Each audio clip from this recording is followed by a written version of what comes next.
connais, c'est le pays de mes origines, le pays de mes parents. Et franchement, c'est un honneur de... Salah satu pemain timnas Mali U17, Ibrahim Diakite menceritakan kesannya ketika mengikuti Piala Kemerdekaan di Indonesia seusai ia sampai ke negaranya. Ya, pemain berposisi sebagai gelandang tengah itu mengaku sangat senang bisa bermain di Indonesia. Ia menceritakan, ada satu hal yang membuat dia sangat senang, yakni ketika usai laga, dia dan rekan-rekannya berjingkrak-jingkrak sembari mendengarkan pertunjukan band netral yang saat itu menyanyikan lagu Garuda di Dadaku. Selain itu, ia juga sangat senang ketika ia melihat pertunjukan tarian khas Sumatera Utara ditampilkan usai laga Indonesia versus Mali. Dan begini katanya. Ouais, dans tous les cas, c'était positif. Et j'ai fait ma première à Delon dans le stade du club. Et du coup, dans tous les cas, j'étais content. I feel like I'm losing my mind. Is everybody in the world? Usai sudah pagelaran Piala Kemerdekaan 2025, tuan rumah Indonesia harus tertunduk lesu karena gagal mengalahkan Mali U17 yang akhirnya membuat tim perwakilan dari Afrika Selatan itu keluar sebagai jawaranya. Namun meski gagal meraih kampiun, para punggawa Garuda Indonesia Muda tetap mendapat banyak pujian dari publik sepak bola tanah air. Ya, pujian diberikan mengingat laga melawan Mali U17 merupakan satu-satunya kekalahan skuad Garuda Asia dalam Piala Kemerdekaan 2025. Dalam unggahan di Instagram resmi Timnas Indonesia, publik sepak bola tanah air membanjiri kolom komentar dengan apresiasi. Mereka menilai para pemain sudah bekerja keras meskipun menelan kekalahan. Belajar lebih baik lagi skuad Garuda Muda, semangat terus tulis netizen Indonesia, kerja yang bagus, terus berbenah, pertahanan Timnas Indonesia U17 layak diapresiasi, solid, ujar netizen yang lain. Pujian tidak hanya datang dari publik tanah air. Salah satu media Vietnam bernama Soha juga takjub karena Timnas Indonesia U17 cuma kalah 1-2 dari Timnas Mali U17 di laga pamungkas Piala Kemerdekaan 2025. Media asal Vietnam tersebut menyoroti dominasi Mali atas Garuda Asia di partai pamungkas. Mali menciptakan tekanan kuat sejak peluit awal berbunyi. Tim juara Piala Afrika ini terus mengancam gawang Indonesia dengan serangkaian serangan berkat keunggulan fisik dan kecepatan mereka. Pada menit ke-22, skor terbuka untuk Mali U17 lewat aksi Raymond Bomba. Pada menit ke-33, tembakan jarak jauh Seydou Dembélé membuat selisih gol kembali berlipat ganda. Sementara Timnas Indonesia masih menemukan secercah harapan berkat serangan andalan mereka, lemparan ke dalam.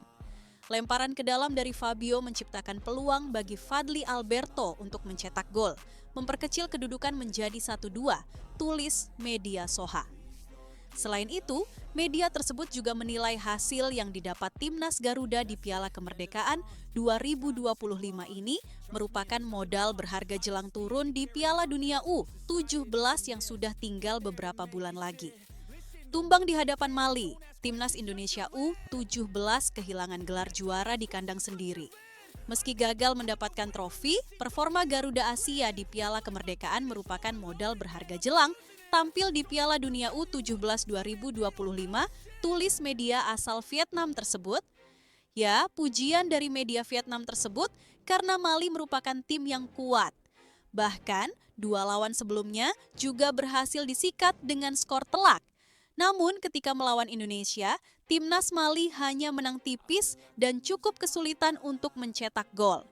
Ngomong-ngomong, jika kita membahas Piala Dunia, di Piala Dunia U17 nanti, level lawan yang dihadapi Timnas Indonesia jauh lebih tinggi ketimbang Piala Kemerdekaan 2025.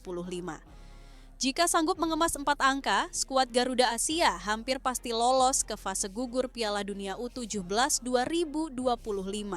Sebab selain juara dan runner-up grup, ada 8 tim peringkat 3 terbaik yang diizinkan lolos ke fase gugur Piala Dunia U17 2025.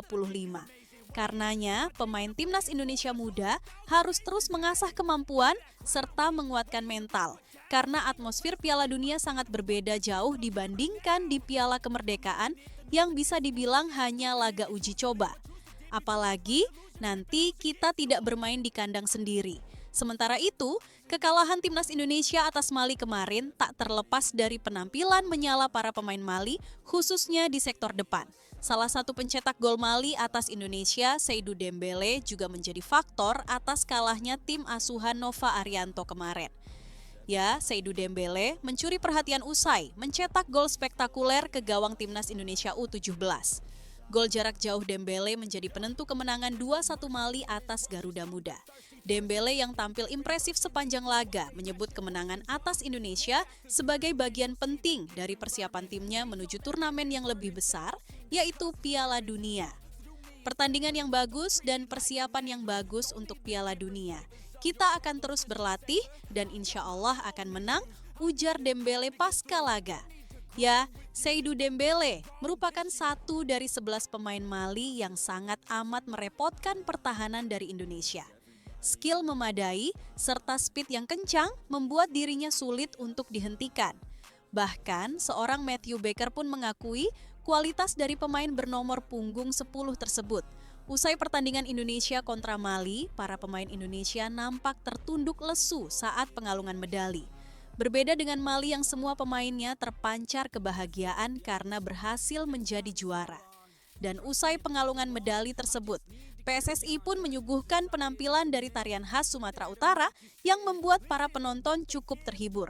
Selain tarian khas Sumut, PSSI juga mengundang band netral dan membawakan lagu Garuda di Dadaku. Sontak, para pemain Indonesia dan Mali juga menonton serta berjingkrak ria sembari mendengarkan lagu yang dibawakan oleh band netral.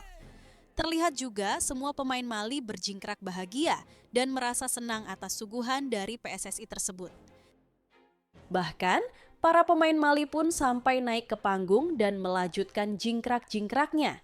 Momen tersebut tentu merupakan momen yang tak terlupakan dari para pemain Mali ketika berada di Indonesia. Dan siapa sangka, salah satu pemain dari timnas U17 Mali, yakni Ibrahim Diakite menceritakan kesannya saat berada di Indonesia usai sampai di negaranya. Dalam video tersebut, Diakite menyampaikan rasa bahagianya karena ia bisa diundang ke Indonesia. Mengejutkannya lagi, Diakite bahkan mengatakan jika suatu saat ia ingin berkunjung ke Indonesia lagi. Saya sangat senang karena bisa jadi juara di Piala Kemerdekaan di Indonesia. Meskipun ini hanya uji coba, tapi ini bisa jadi persiapan kami sebelum Piala Dunia. Saya juga sangat senang bisa diundang ke Indonesia. Di sana orangnya sangat ramah. Kemarin usai kami juara, kami juga melihat pertunjukan di sana. Saya tidak tahu apa itu namanya, karena saya baru pertama kali melihat pertunjukan seperti itu. Tapi kami semua senang dan suatu saat nanti saya ingin berkunjung ke Indonesia lagi jika ada kesempatan, ucap Ibrahim Diakite. Pokoknya, tim manapun yang datang ke Indonesia akan merasa betah. Karena di Indonesia ada beragam pertunjukan di setiap daerah-daerahnya. Berbeda halnya dari ungkapan bahagia pemain Mali, penyerang timnas U17 Indonesia, Fadly Alberto Henga, menyebut timnya dapat pelajaran berharga dari Piala Kemerdekaan 2025. Apalagi mereka bisa mengetahui karakter tim dari benua lain. Fadly Alberto mengatakan, timnya memang harus mengakui kualitas yang dimiliki oleh Mali dalam laga itu. Tentunya, kalau untuk pertandingan sangat luar biasa ya, kami juga baru pertama kali merasakan uji coba bersama tim Afrika.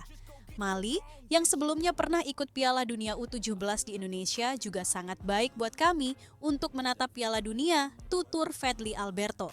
Tapi nggak apa-apa ya guys, meskipun kalah, setidaknya adik-adik kita sudah mendapatkan ilmu berharga. Karena di Piala Dunia nanti akan melawan tim yang juga tak kalah hebatnya dari Mali.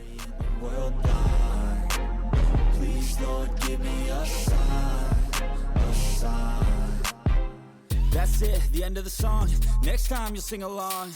Trust me, there's nothing wrong. I just need to carry on, 'cause society's a myth put there to make you sit. Listen.